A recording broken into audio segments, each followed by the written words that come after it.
Hola, enoturista curiós. Et proposem descobrir les comarques de Barcelona a través dels paisatges del vi. I si vols, amb una copa a la mà.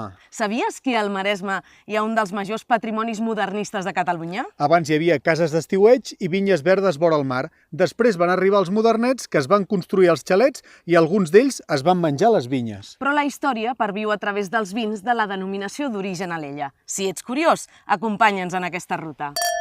Us proposem una ruta per la Deo Alella que es pot fer en 1 o 2 dies. Recorrem el Maresme descobrint pobles, cellers, un restaurant i un hotel. Us hi apunteu? Comencem a Mataró. Aquí hi ha la primera obra d'Antoni Gaudí. És el seu quilòmetre zero. Aquests arcs parabòlics van ser revolucionaris. Aguanten el pes d'una nau sense cap columna. I Gaudí encara era estudiant. Quan li entregaven el títol d'arquitecte va dir: no sé si estem donant el títol a un geni o a un boig. El temps ho dirà. Bé, doncs l'any 1883, en aquest primer edifici que construeix, ja apuntava que evidentment era un geni. No? Un geni que també va planificar unes latrines, però això ja és una altra història.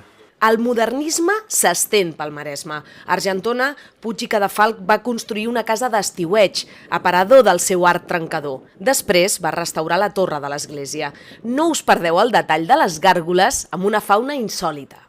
Alella és un poble amb encant ple de cases senyorials.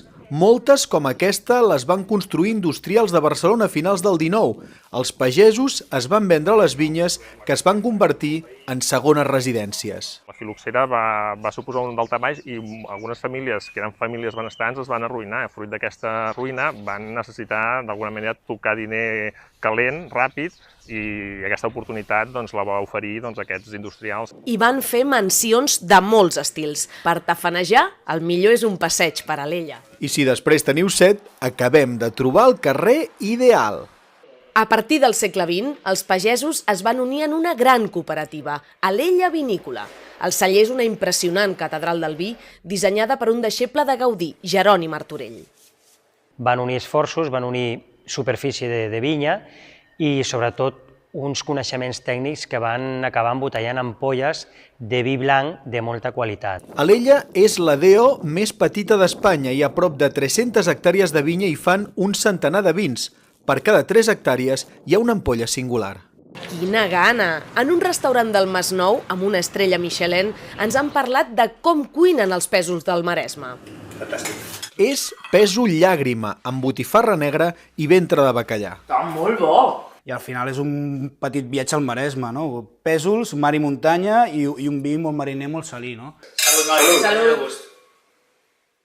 Alta Alella està en un amfiteatre de vinya, en un parc natural protegit. Toquem el sauló, per on l'aigua s'escola com la sorra de la platja. Els visitants noten la brisa del mar i l'escalfor del sol.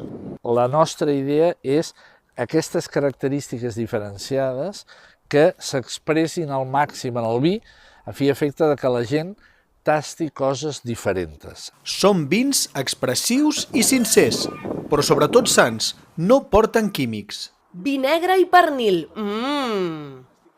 I acabem en un hotel petit i amb encant com Alella. La denominació d'origen Alella és la zona de vinyes més pròxima a Barcelona.